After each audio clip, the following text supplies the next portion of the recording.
The summer heat in Busan was terrible that night. Park Tae-ho walked into his small apartment and dropped his bag on the floor. He was so tired that his bones hurt. 3 months on a research ship in the middle of the Pacific Ocean had taken everything from him. His body was exhausted. His mind was empty. All he wanted was sleep.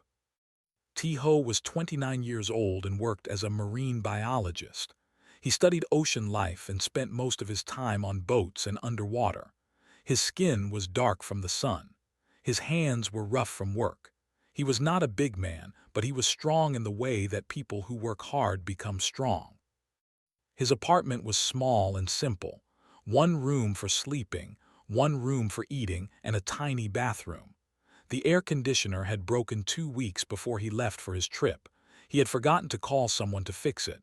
Now the room felt like an oven. Tae-ho pulled off his shirt and threw it on a chair. He kicked off his shoes. The floor was warm under his feet.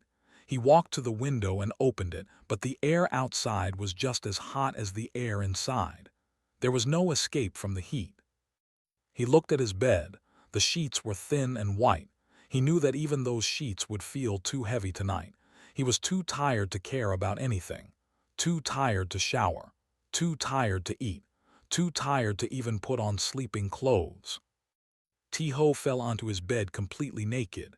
The mattress welcomed him like an old friend. He closed his eyes and let out a long breath.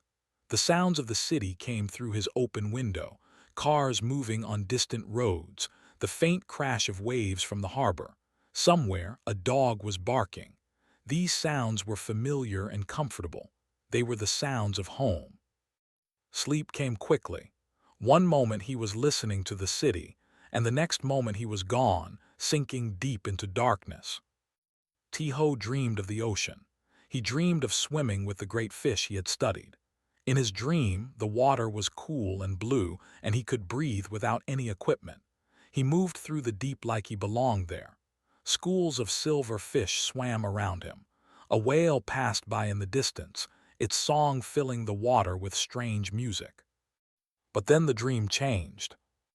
The water began to glow. At first, Tae-ho thought it was bioluminescence, the natural light that some sea creatures make. But this light was different. It was cold and blue, and it came from everywhere at once. The fish disappeared. The whale's song stopped. The water itself seemed to shake.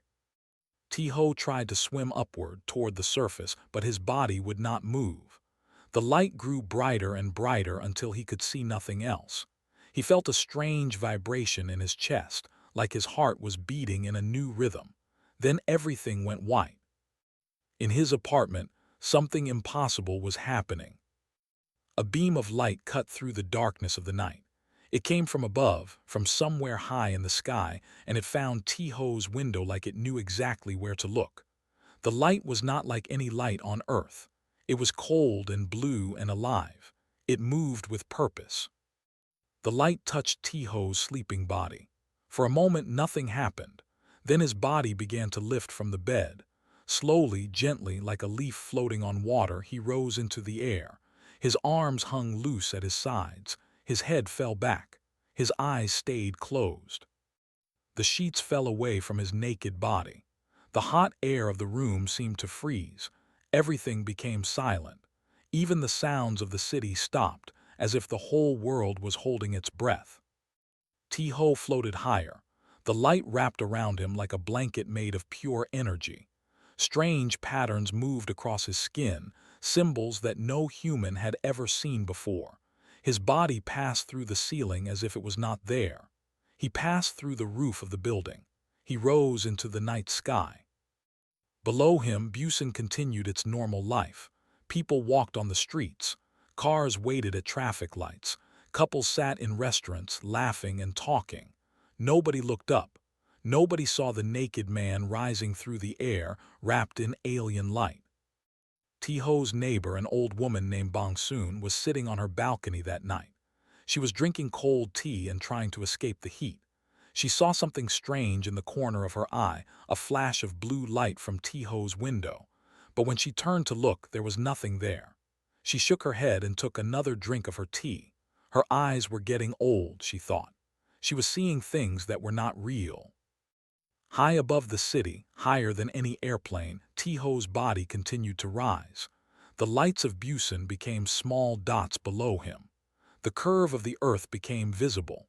Stars appeared, more stars than he had ever seen, even in the middle of the ocean far from any land. A ship waited for him in the darkness of space. It was massive, larger than any building on Earth. Its surface was smooth and dark, like a piece of the night itself had become solid. Strange lights moved across its hull in patterns that seemed to have meaning. A door opened in the side of the ship. There was no sound in space, but if there had been sound, it would have been the sound of something ancient waking up.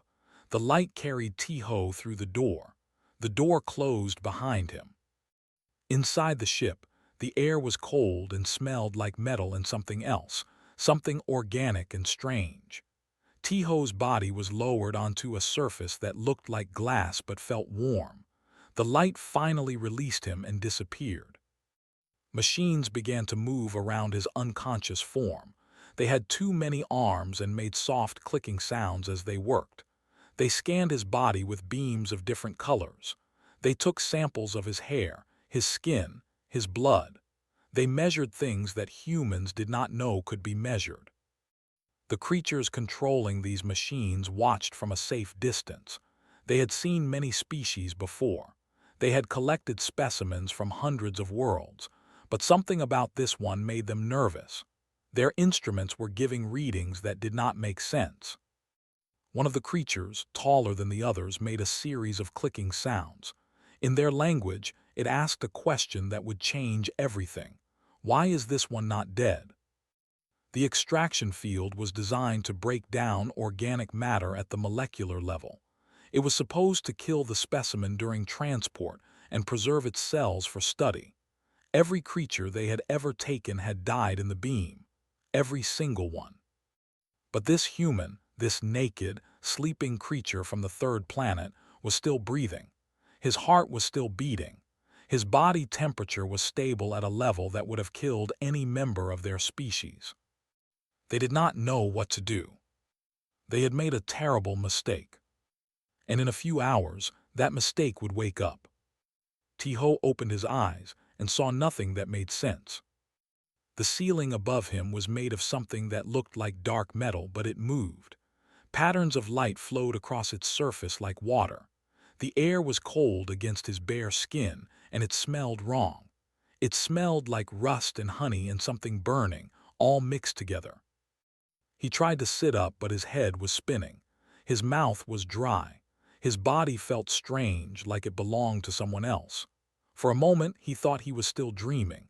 He thought he was still on the research ship, maybe sick with fever, maybe having a nightmare. Then he heard the sounds. Clicking, fast, urgent clicking, like hundreds of insects talking at once. The sounds came from all around him. They were not random noises. They had rhythm and pattern. They were words in a language he had never heard before. Tiho sat up. The room he was in was large and round. The walls curved up to meet the ceiling in a smooth arc. There were no corners, no straight lines anywhere. Strange machines stood along the edges of the room, covered in lights and tubes filled with colored liquids, and between those machines stood the creatures. They were tall, much taller than any human. Their bodies were thin and long, with skin that changed color as they moved, shifting from dark purple to pale blue to something like silver. They had 4 arms each, ending in hands with too many fingers. Their faces were smooth, with no nose that Tiho could see, and their eyes were large and black, like the eyes of deep-sea fish. There were at least 20 of them in the room, and they were all staring at him. Tiho looked down at himself. He was naked, completely naked on some kind of glass table in the middle of a room full of aliens. His brain tried to process this information and failed completely. One of the creatures stepped backward, then another. They were afraid. Tiho could see it in the way they moved, in the way their skin colors flickered rapidly between shades of gray and white. They were terrified. Of him. A new sound filled the room. It was still clicking, but slower, more controlled. One of the creatures was walking toward him. This one was different from the others. It was shorter and its skin had patterns of gold mixed with the purple. Around its neck was something that looked like a collar made of light. The creature stopped a few meters away from Tiho. It raised one of its hands slowly, palm facing forward. Then it touched the collar around its neck. A voice came out. It was strange and mechanical, but Tiho could understand the words. "You are awake," the voice said. "This is not possible, this should not be." Tiho swallowed hard. His throat was so dry it hurt. "Where am I?" he asked. His own voice sounded rough and small in the large room. The creature turned to look at the others. There was more clicking, faster now, filled with what sounded like argument. Then the creature with the gold patterns turned back to Tiho. "You are on a research vessel of the Galactic Collective. You are very far from your home world. You were brought here for scientific study." Tiho looked around the room again. The machines, the aliens, the dark ceiling with its flowing lights. He was in a spaceship. He had been taken from his bed, from his city, from his planet, and brought into space. He should have been screaming. He should have been crying or fighting or running away. But Tiho had spent years studying the ocean, diving into dark waters where danger waited around every corner. He had learned to control his fear, to think clearly when everything around him was trying to kill him. So instead of screaming, he asked another question. "Why did you take me?" The creature tilted its head. This movement seemed almost human, almost curious. "We take specimens from primitive worlds. We study them. We learn about new forms of life. Your species was classified as unremarkable, not intelligent enough for contact, not advanced enough to notice our presence." Tiho felt a flash of anger. "Primitive. We went to the moon, we split the atom, we mapped our own genetic code."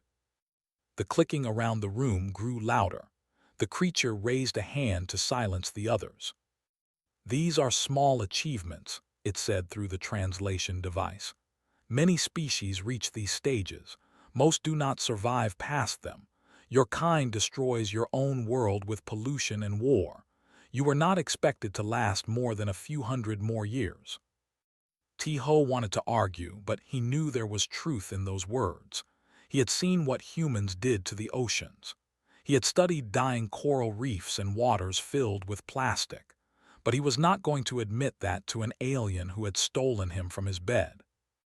"That still does not explain," Tiho said slowly, "why everyone in this room looks afraid of me." The creature's skin flickered through several colors before settling on a pale gray. "Because you are alive." "Of course I am alive." "No, you do not understand." The creature pointed at the glass table Tiho was sitting on. "The extraction field we use to transport specimens is designed to end life functions during transfer. The process breaks down cellular barriers. It makes study easier. Every specimen we have ever collected has arrived dead.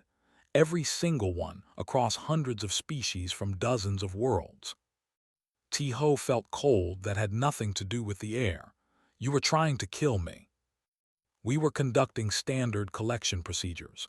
The field should have ended your biological processes in microseconds, but you did not die. You did not even wake up during the transfer. You simply continued to sleep as if nothing was happening. Your body temperature stayed stable. Your heart continued to beat. Your cells showed no damage at all." Tiho looked at his hands. They looked normal. He felt normal except for being cold and naked and very confused. "Maybe your machine is broken." "We tested it after your arrival. It works perfectly. We used it on organic samples from your world. All samples were destroyed as expected, but you survived." Another creature came forward. This one held something that looked like a tablet made of light. It showed images that Tiho slowly understood were medical scans of his own body. The creature clicked at the one with the translator collar. "My colleague wants me to explain something else," the translator said. "Your internal body temperature is 37 degrees Celsius. For our species, This temperature would be fatal within minutes. We regulate at 12 degrees. When we first scanned you, we believed our equipment was malfunctioning. We could not accept that a living creature could function at such extreme heat. T-Ho almost laughed. That is normal for humans. That is how we are made. We know this now, but there is more. The images on the light tablet changed, showing what looked like blood cells. Your body contains fluids that carry oxygen throughout your system using iron. Iron. We use copper in our blood. Iron is too reactive, too dangerous for biological systems, yet your body uses it without harm. That is just how blood works, T-Ho said. Not for any species we have encountered. Additionally, your body shows signs of rapid cellular repair. You have scars on your skin from old injuries. This means your body can heal itself without external medical intervention. This ability is extremely rare in the galaxy. T-Ho thought about the times he had cut himself on sharp rocks underwater or been scraped by rough equipment on the research ship. Those injuries had always healed on their own after a few days. He had never thought about it as something special. It was just what bodies did. But looking at the fear in the alien's large black eyes, he began to understand that maybe, just maybe, human bodies were not as ordinary as he had always believed. So what happens now? T-Ho asked. The creature with the gold patterns was silent for a long moment. The clicking of the others had stopped. The room was completely quiet except for the soft hum of the machines. We do not know, the creature finally admitted. Nothing like this has ever happened. We came here to study a dead specimen from a primitive world. Instead, we have a living representative of a species that should not be able to survive what it survived. We need time to decide what to do. And while you decide, I just sit here, naked. The creature's skin flickered with colors that might have meant embarrassment or confusion. It turned and clicked at the others. One of them hurried to a wall panel and returned with a sheet of thin silver material. Cover yourself, the translator said. We will bring you food and water. We will give you time to rest. And then we will talk more. There is much we need to understand about your kind. T-Ho wrapped the sheet around himself. It was surprisingly warm. He looked at the circle of aliens watching him with their huge dark eyes, and he made a decision. He was scared. He was confused. He was millions of miles from home and had no idea how to get back. But he was also alive when he should be dead, and that meant something. Whatever happened next, he would face it the way he faced the deep ocean, with open eyes and steady breathing. He was not going to let them see him break. 3 days passed on the alien ship. T-Ho learned that time worked differently in space, but the ship had lights that dimmed and brightened in cycles to help its crew maintain regular rest periods. He was given a small room with a bed that was too long for his body and walls that glowed with soft blue light. The door was not locked, but armed guards stood outside at all times. They brought him food twice a day. The food was strange and tasteless, but it did not make him sick. They brought him water that was too pure, with no minerals at all, but it kept him alive. They gave him clothes that looked like simple gray robes, soft against his skin and warm enough to stop his shivering. On the 4th day, someone new came to see him. She was smaller than the other aliens, barely taller than T-Ho himself. Her skin was pale lavender, almost pink, and her eyes were not completely black like the others. They had hints of purple like amethyst stones catching light. Most strange of all, she had 6 arms instead of 4, each one thin and graceful, moving independently like the tentacles of an octopus. She carried a translation device similar to the one the first alien had worn, but hers was built into a band around her wrist. "Hello," she said, standing in the doorway of his room. "My name translates roughly to morning voice in your language. I have been assigned to study you. May I come inside?" T-Ho was surprised by the politeness. It was the first time anyone on the ship had asked his permission for anything. "My name is Park T-Ho," he said, "and yes, you can come in."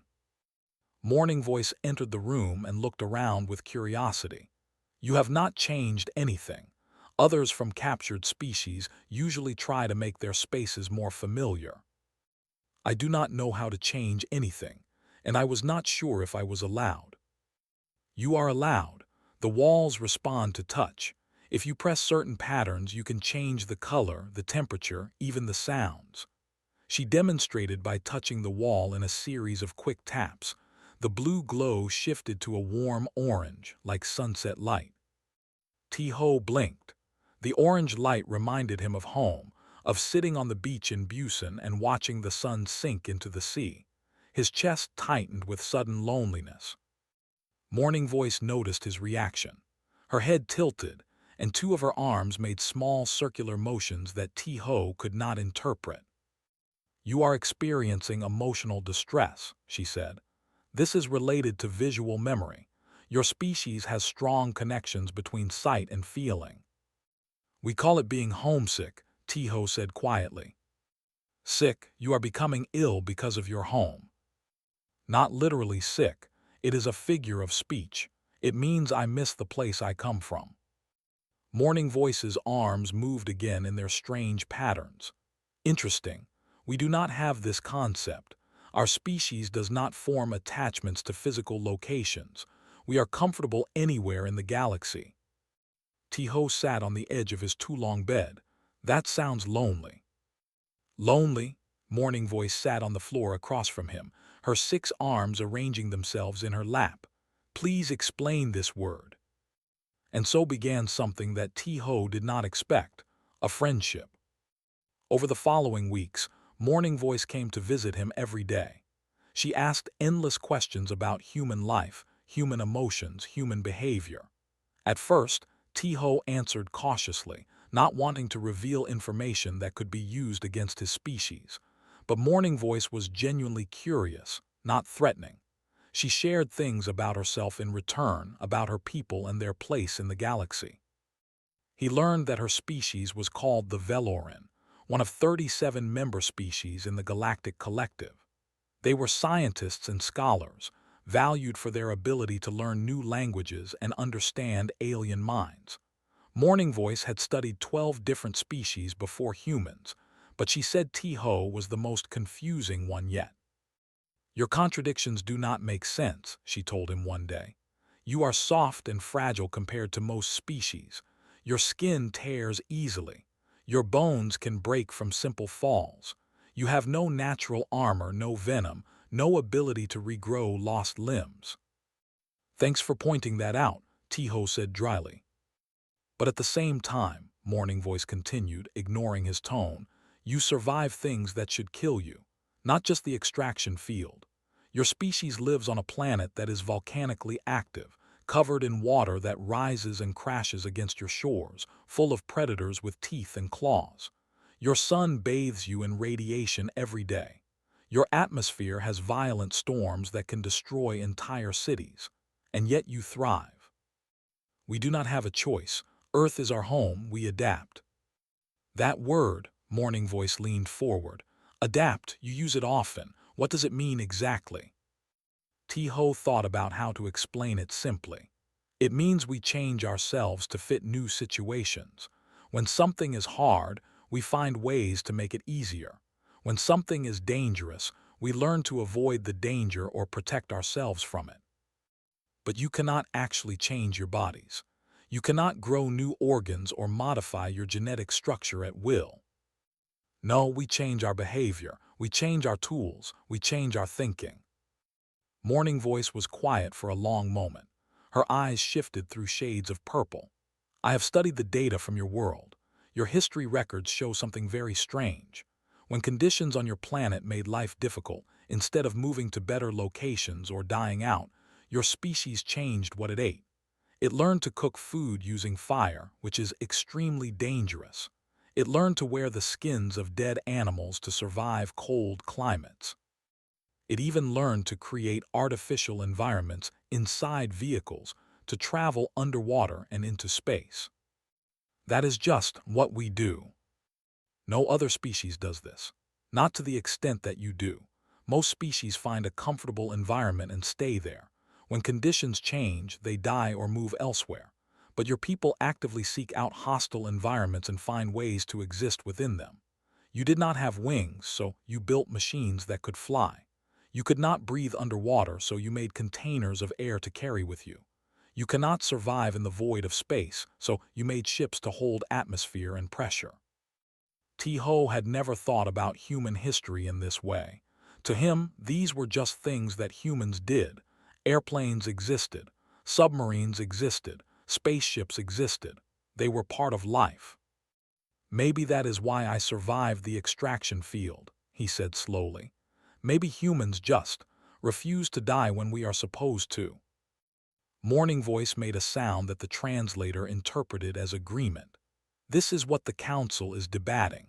Your survival has created a political problem.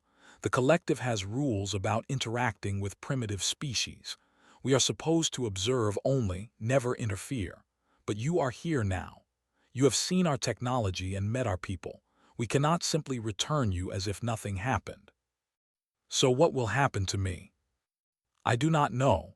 Some members of the council want to keep you for study. They think we can learn much from your species. Others want to eliminate you and pretend this never happened. They think humans are too dangerous to acknowledge. T-Ho felt a chill run down his spine. Dangerous? I am one naked man. I do not even have a weapon. You do not need a weapon. Morning Voice stood and walked to the wall. She touched it and images appeared, photographs and videos that T-Ho recognized from Earth. Wars, bombs exploding, cities burning, soldiers marching through destroyed streets. Your species fights constant wars against itself. You kill millions of your own kind over territory, over resources, over ideas. You have developed weapons capable of destroying your entire planet, and you have not used them only because both sides fear mutual destruction. This level of violence is rare in the galaxy. Most species either learn to cooperate or wipe themselves out completely, but humans somehow do both at the same time. The images changed. Now they showed other things: doctors treating sick patients, people rescuing strangers from floods and earthquakes, volunteers feeding the hungry, parents holding their children. But you also show extreme compassion. You risk your lives to save strangers. You create art and music that serves no survival purpose. You form bonds of love and friendship that transcend genetic relation.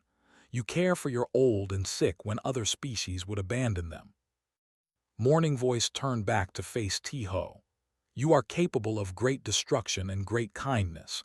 You survive things that should kill you and build things that should be impossible. The council does not know how to classify you. You do not fit into any category they understand. T-Ho stood and walked to stand beside her. The images on the wall had frozen on a photograph of Earth from space, blue and green and beautiful against the darkness. We are complicated, he said.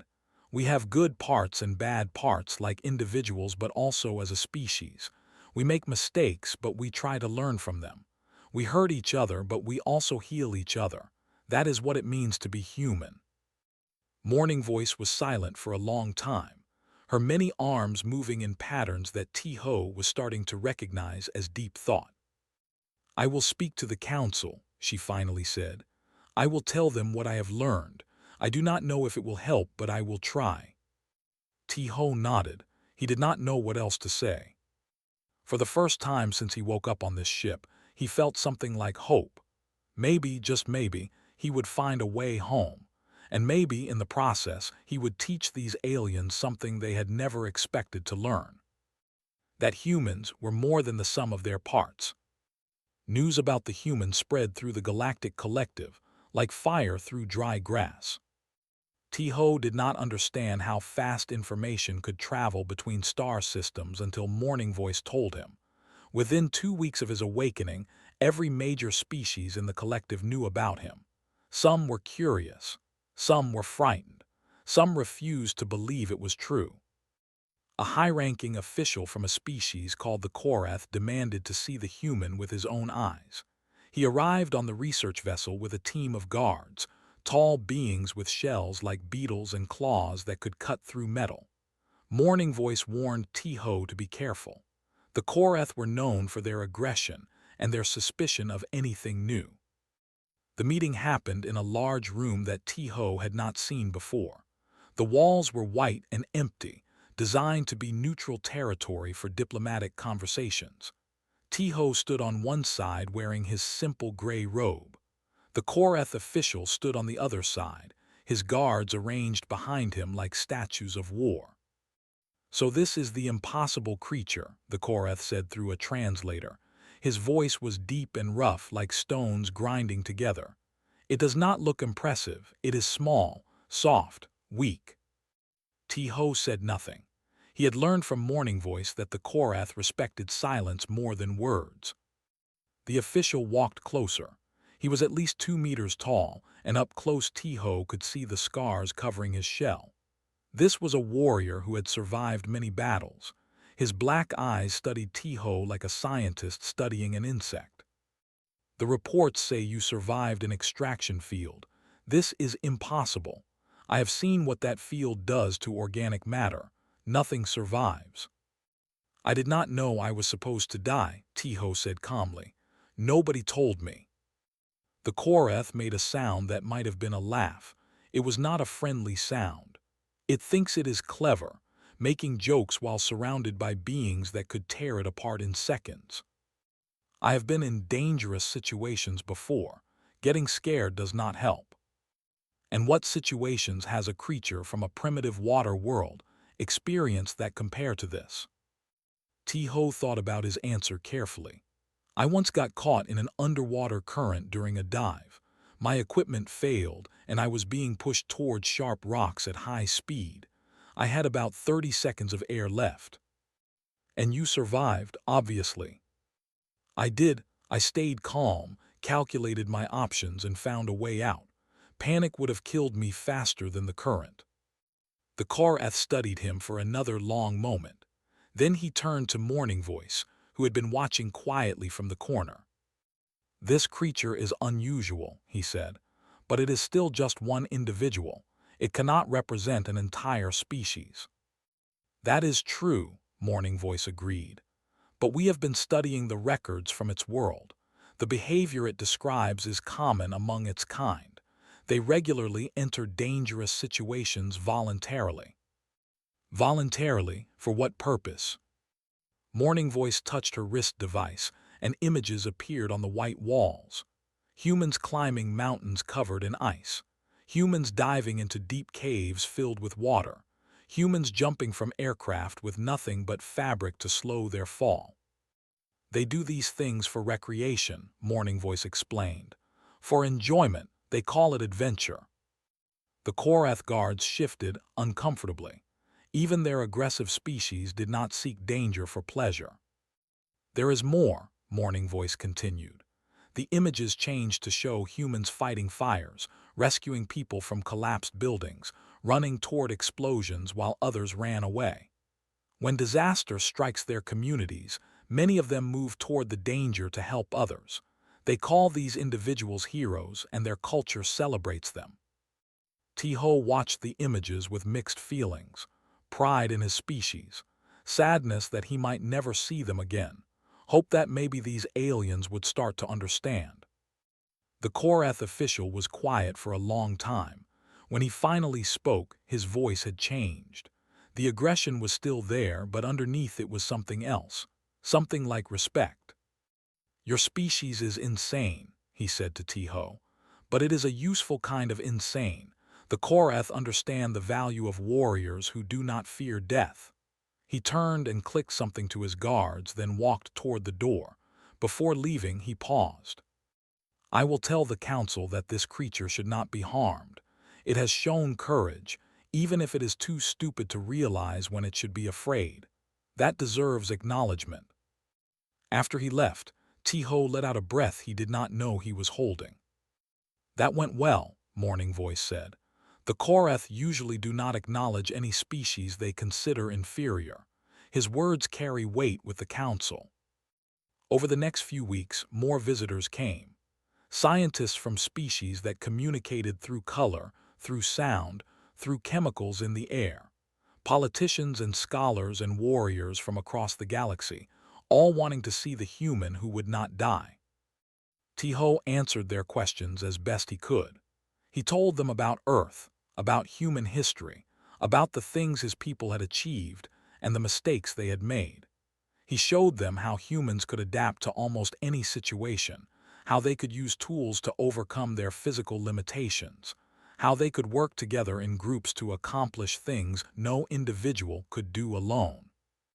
But he also spent time with Morning Voice, learning about the galaxy and the creatures who lived in it. One evening, she taught him how to make simple food using the machines in the ship's kitchen. The result was terrible, a gray paste that tasted like nothing at all, but the process reminded Tiho of home. I used to cook for myself all the time, he told her. Real food, with flavors and textures, my grandmother taught me before she died. Your grandmother was a food preparation specialist. No, she was a teacher, but in our culture, elders pass down knowledge to younger generations. Cooking was just one of the things she taught me. Morning Voice considered this. We have similar traditions. Knowledge preservation is important to the Veloran, but we use direct neural transfer. The young can receive memories and skills directly from the old. That sounds efficient. It is, but we lose something too. Morning Voice's arms moved in slow patterns. The old ones among my people often say that the process of learning itself was valuable. The struggle, the failure, the eventual success. Neural transfer gives skills without the journey. Some think this makes the skills less meaningful. Tiho nodded. My grandmother would agree with that. She always said that the best lessons come from making mistakes. You cannot grow if everything is easy. Your species seems to believe strongly in struggle. You seek challenges. You overcome obstacles. Even your stories and entertainment are about conflict and resolution. I never thought about it that way, but yes, we love stories about people who face impossible odds and win anyway. Underdogs, we call them, the ones nobody expects to succeed. Morning Voice's eyes shifted to a deeper purple. Perhaps that is why you survived the extraction field. You are a species of underdogs who refuse to accept when they are supposed to fail. Tiho smiled. It was the first real smile he had felt since waking up on this ship. Maybe, or maybe we are just too stubborn to know when to quit. That night, alone in his room, Tiho touched the wall and changed its color to the orange of sunset. He thought about Busan, about the ocean, about all the people he had left behind without even saying goodbye. His mother would be worried. His colleagues would be confused. The old woman next door would probably forget he had ever existed. But he was still alive. Against all odds, against all logic, he was still alive. And he was starting to believe that he might find a way home. The council's decision came on the 45th day. Morning Voice delivered the news herself, her 6 arms trembling slightly as she spoke. They have decided not to eliminate you, she said. That was never really possible after the Korath spoke in your favor, but they have also decided that you cannot simply be returned to your world without consequences. Tiho felt his stomach tighten. What consequences? They want you to speak for your species, to be an ambassador, a bridge between humanity and the collective. They believe that humans will eventually advance enough to meet us properly. When that day comes, they want someone who understands both sides. And until then, you will be taught. You will learn about the galaxy, about our technology, about our politics and our history, and you will teach us about humanity, a fair exchange. Tiho thought about this offer. It was better than death. It was better than being kept in a cage for study, but it meant staying here, far from Earth, for years or maybe decades. Will I ever go home? He asked. Morning Voice was quiet for a moment. Then she reached out with one of her 6 hands and touched his arm gently. I believe you will, someday, when the time is right. It was not a promise, it was barely even a hope, but it was something. Tiho took a deep breath and nodded. "Okay," he said, "let us begin." 2 years passed among the stars. Tiho learned things that would have seemed impossible to him before. He learned about faster-than-light travel, about the physics that made it work, about the massive amounts of energy required to bend space around a ship. He learned about the dozens of species that made up the Galactic Collective, their histories and cultures and conflicts. He learned about the wars that had been fought and won, about the peace that had been built slowly over thousands of years. He also taught. Scholars came from across the galaxy to hear him speak about humanity, about Earth, about the strange creatures who burned hot like furnaces and healed their own wounds and refused to stay dead when they were supposed to die. At first, the aliens saw humans as curious anomalies, biological oddities worth studying. But as Tiho shared more and more about his people, the perspective began to shift. The collective began to see humans not as primitive creatures waiting to destroy themselves, but as survivors, fighters, dreamers who looked at the impossible and said, "Not yet." Morning Voice stayed by his side through all of it. She became more than his translator and guide. She became his friend, perhaps the closest friend he had ever had. She understood him in ways that no human ever could, not because they were the same, but because she had spent so much time learning who he was. One night, as they sat in the observation deck watching distant stars, she asked him a question that had been building for months. "Do you regret being taken?" Tiho thought carefully before answering. "Sometimes. I miss my family, I miss the ocean, I miss the smell of salt water and the sound of waves, but I have also seen things that no human has ever seen. I have met people from other worlds. I have changed how an entire galaxy thinks about my species. How can I regret that?" "You are very good at seeing the positive in difficult situations." "I had to be. When you study the ocean, you learn that nature does not care about your plans. Storms come when they come. Animals do what they want. You can either waste energy being angry about things you cannot control, or you can adapt and find a way forward." "Adapt, there is that word again." Tiho smiled. "It is an important word for us, maybe the most important word." Morning Voice's arms moved in patterns that Tiho had learned meant deep thinking. "I have spoken with the Council again. They have been watching the situation on Earth closely. Your species has made progress since you left. Small steps, but meaningful ones." Tiho felt his heart beat faster. "What kind of progress?" "Your nations are beginning to cooperate more on issues that affect everyone. Climate change, resource management, disease prevention. The divisions are still there, but the movement is toward unity, not separation. The Council sees this as a positive sign." "Does that mean?" "It means they are considering accelerating the timeline for first contact. Instead of waiting another century or more, they may be ready to reach out within the next few decades." Tiho could barely breathe. "And what about me? Can I go home?" Morning Voice was quiet for a long moment. The stars outside continued their eternal dance, indifferent to the hopes of one small human. "There is a proposal," she finally said. "Some members of the Council believe that having you on Earth when contact is made would be valuable. You understand both sides. You could help your people adjust to the reality that they are not alone in the universe. But others believe that returning you now would contaminate the natural development of your society. They think you know too much, have seen too much. You might change human progress in unpredictable ways." Tiho understood the argument, even if he hated it. He had learned enough about galactic politics to know that the collective moved slowly and carefully. They had seen too many civilizations destroy themselves to take risks. "What do you think?" he asked Morning Voice. She turned to look at him with her purple eyes. "I think that humans do not progress naturally anyway.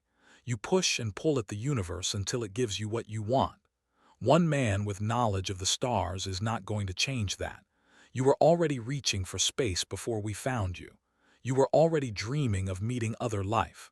We would only be confirming what you already believed possible. T-Ho felt warmth spread through his chest. It was the closest Morning Voice had ever come to saying she wanted him to go home. The debate continued for another 6 months. Representatives from every species in the collective argued back and forth about the proper way to handle the human situation. T-Ho was called to speak before the full council 3 times, answering questions and defending his species against those who thought humans were too dangerous to be trusted. In the end, it was the Korath who tipped the balance. The same official who had visited the research ship stood before the council and spoke in his grinding voice. I have watched this human for 2 of their years. He has shown patience when he could have shown anger. He has shown wisdom when he could have shown fear. He has represented his species with honor, even knowing that some of us wanted him dead. The chamber was silent. Everyone knew that the Korath did not give praise lightly. If this is what humans can be, the official continued, then they deserve the chance to prove themselves. Send him home. Let him prepare his people, and when the time comes, treat humans not as specimens to be studied, but as partners to be respected. The vote was close, but the motion passed. T-Ho was going home. The night before his departure, Morning Voice came to his room one last time. I have something for you, she said, holding out a small device that looked like a piece of jewelry. It was shaped like a simple band, made of a material that shifted between silver and gold depending on the angle. What is this? A communication device. It will be implanted under your skin, invisible to human medical technology. With this, you can contact me across any distance, and I can contact you when the time is right. T-Ho took the device and looked at it for a long moment. Thank you for everything. You taught me much, Park T-Ho. You showed me that the universe is stranger and more wonderful than I believed. For that, I am grateful. Will I see you again?